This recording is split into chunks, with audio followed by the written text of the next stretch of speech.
तो आज का हमारा क्वेश्चन ऑर्गेनिक केमिस्ट्री है जो कि नीट 2008 में पूछा गया है। तो स्टार्ट करते हैं।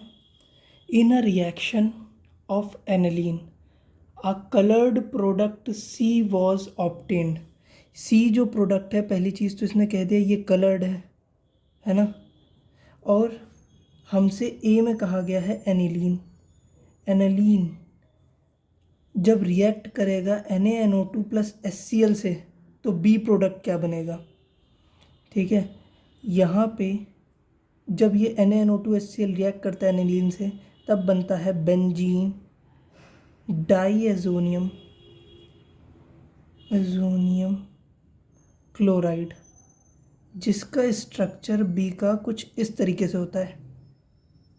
बेंजीन के ऊपर N2Cl, Cl पे माइनस N2 पे पॉजिटिव।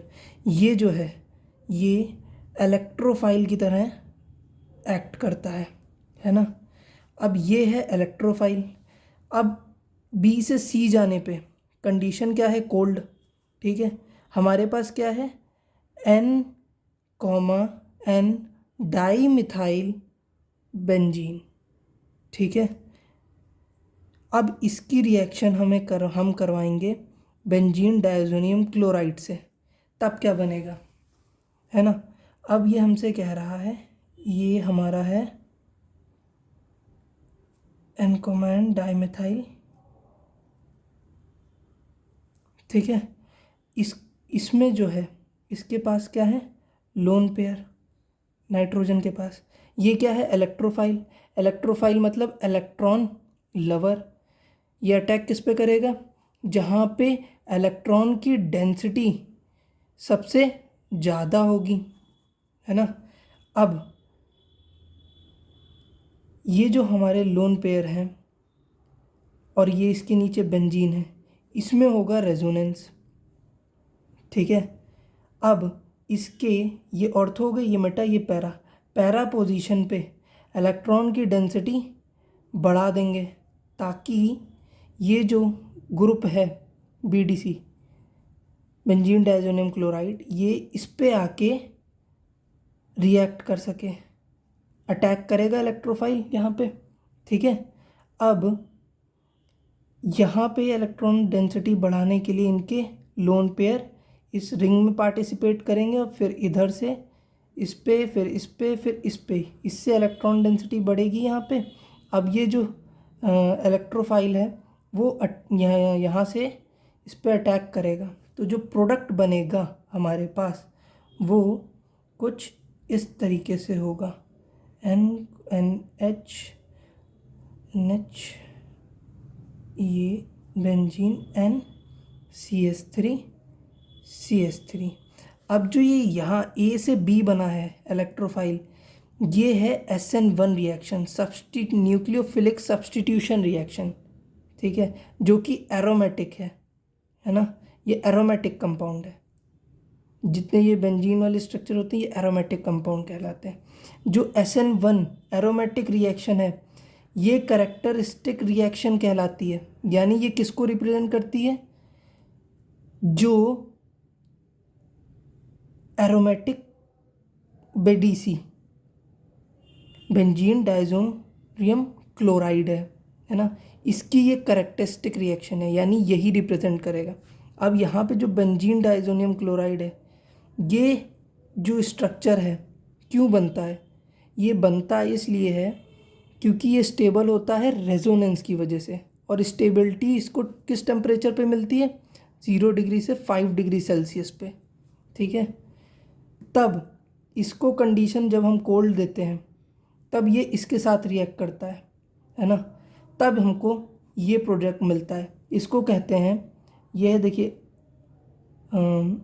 ये ऑर्थो हो गई, ये मेथा और ये पैरा। पैरा पे डाईमिथाइल, ये 2 मिथाइल हो गए, अमीनो एजोबेंजीन, ये इसका नाम हो गया। और जो इसका कलर है वो होता है बटर येलो। देखिए इसका नाम मैंने इसलिए बताया क्योंकि ज़रूरी नहीं है ऑप्शन में ये डायग्राम स्ट्रक्चर बन के आए, है ना। हो सकता है ये नाम लिख के दे दे, इसलिए हमें ये भी आना चाहिए। समझ गए। अब हमारा दूसरा क्वेश्चन है जो कि 2008 में ही पूछा गया है और ये SN2 से है, न्यूक्लियोफिलिक सब्स्टिट्यूशन रिएक्शन। अब इसमें कह रहा है इन SN2 substitution reaction of the type RBR, ये क्या है, एल्किल हैलाइड, एल्किल हैलाइड, ठीक है, रिएक्ट करता है Cl माइनस, Cl माइनस यानी इसके पास इलेक्ट्रॉन है, यानी ये क्या है, न्यूक्लियोफाइल, न्यूक्लियोफाइल, ठीक है, किसकी प्रेजेंस में, DMF की, डाईमिथाइल फॉर्मामाइड। पहली चीज़ तो डाईमिथाइल फॉर्मामाइड ये NCERT का रिएजेंट है, ठीक है, NCERT में इसके बारे में गिवन है और इसका स्ट्रक्चर होता है, ये हो गया फॉर्माइड का, ये N डाईमिथाइल, ठीक है, फॉर्मामाइड का स्ट्रक्चर ये होता है, N पे 2 मिथाइल लगे हैं इसलिए डाईमिथाइल फॉर्मामाइड, ये इसका स्ट्रक्चर हो गया DMF, ठीक है।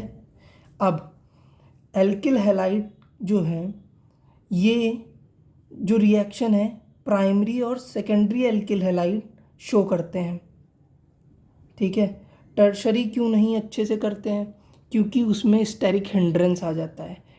3 डिग्री का जब कोई एल्किल हैलाइड होगा तो उस पे से अटैक करने के लिए उस पर जो बाकी के CH3 होंगे वो हिंड्रेंस पैदा करेंगे, यानी उसको अटैक करने से रोकेंगे, इसलिए वो अच्छे से रिएक्शन नहीं शो करेगा, ठीक है। इसलिए हमसे अब क्वेश्चन में पूछ रहा है which one of the following has the highest relative rate, इनमें से किसका हायर रिलेटिव रेट होगा। अब देखिए प्राइमरी सबसे अच्छा शो करेगा, फिर सेकेंडरी।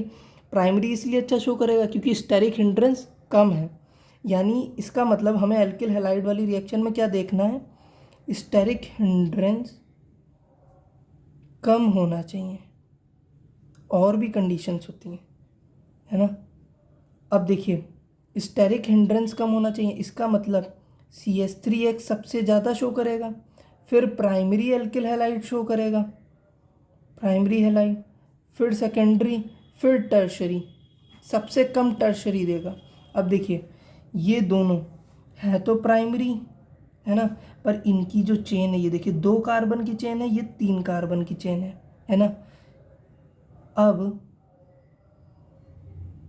प्राइमरी वाला कम चेन का सबसे ज़्यादा शो करेगा। देखिए मैंने कहा था और कंडीशन ये रही, ये जो बिग चेन और ये कार्बन चेन, कार्बन की चेन जो होनी चाहिए वो कम होनी चाहिए, तो जो रिएक्शन होगी SN2 की वो उतनी ही रेट ज़्यादा होगा उसका। समझ गए। तो हमारा इसमें कौन सा, ये तो टर्शरी है तो ये तो हटा दिया, ये क्या है तो प्राइमरी, पर इसमें देखिए और भी स्ट्रक्चर्स लगे हैं, ब्रांचिंग है, ब्रांचिंग की वजह से रेट और कम हो जाता है, इसलिए ये भी नहीं। अब ये दोनों प्राइमरी हैं, प्राइमरी में ये चेन सबसे कम है, इसलिए ये हमारा आंसर हो गया। That's all, thank you.